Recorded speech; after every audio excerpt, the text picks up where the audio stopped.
sisilipin ko muna, no? Ito, no? Ito na, nandito na, si Mr. Bongis Ridsi, no? Bongis Ridsi. Okay, so, sir, shout out to you, good morning. Tulad na ang sinasabi, all is well. Everybody is welcome dito sa atin, no? Para kasi ito sa atin at hindi naman pang personal natin pangangailangan at tayo naman wala naman masyadong kailangan pagdating sa mga tari-tari, tayo nagsipagtandaan na ho.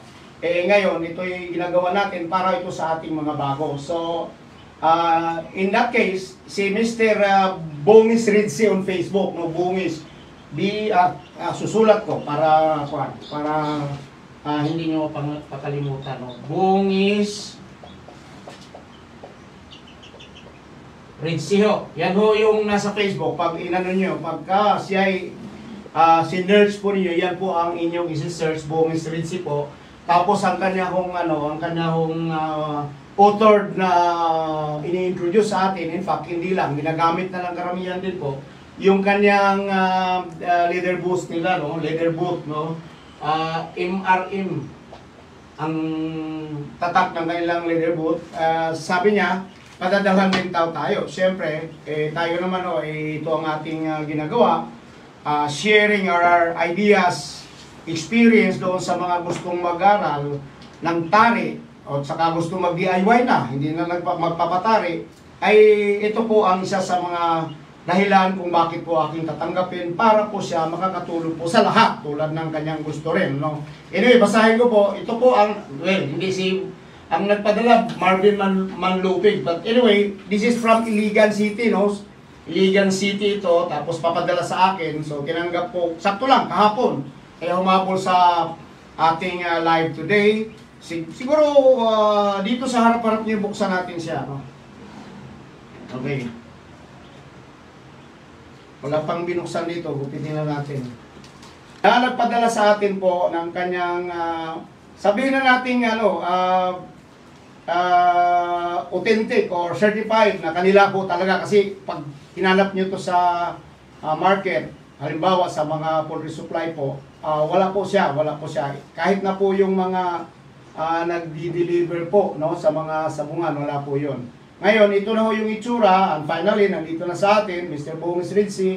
Ayan, so, ang pinagkaiba nito doon sa usual na ginagamit natin ng leather boot, ito medyo siya, yung yung hindi siya elastic, no, medyo fixed siya, kaya kailangan pa rin ito ng kapirasong sapin. So, nakikita natin na kapirasong sapin lang kinakabit. So, sa madalit sabi, kapit na kapit po kasi hindi po ito nagbibilang ng maraming kapal ng sapin.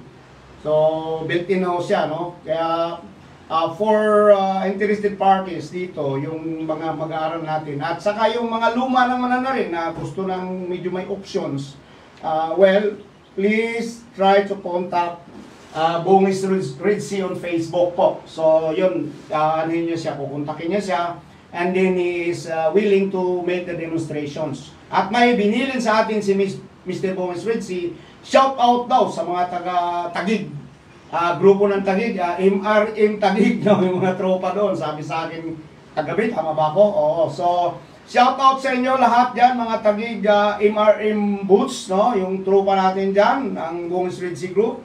So, good luck sa inyo lahat at sana'y marami tayong matuturuan na mga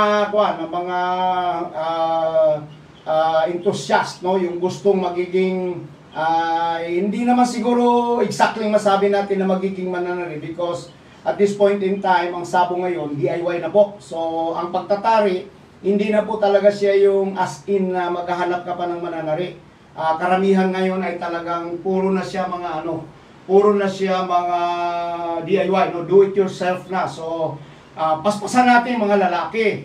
Kasi ngayon, dumadami na sila, yung mga babaeng nagtatari. Kaya baka mamaya, matatalo na tayo sa mga yon, no? Di na kailangan talaga na natin, paspasan natin siya. Huwag tayong papaloy-paloy dito at mag-aral na po tayo ng gusto sa pagtatari. At very easy lang po, nung araw kasi, napakahirap, napakalaking issue po yan para matuto ka magtari. And the thing is, few golfers, no? Maliban lang siyempre kung kamag-anak ka o kaya, you're willing to spend money para sa training, mayroong ganyan. Aside from doing the training, bibili ka rin ng basic yung tari mismo. So talagang medyo malaki ang kapital. Sa ngayon po, mag-load ka lang sa Facebook and then pagsipagan mo lang pakikinig po, hindi na namin or hindi na pinagkakakait ng mga marurunong na po. Pero disclaimer, yung pong ating kaalaman po dito, hindi po ito pamalit sa mga ikangay natutunan nyo na. Hindi po. This is just, simply an additional, no? Parang dagdag kaalaman lang po ito. But if you think na medyo fitted sa inyo, itapon nyo lang po hindi nyo kailangan at i-retain nyo lang yung talagang fit lang po sa inyo.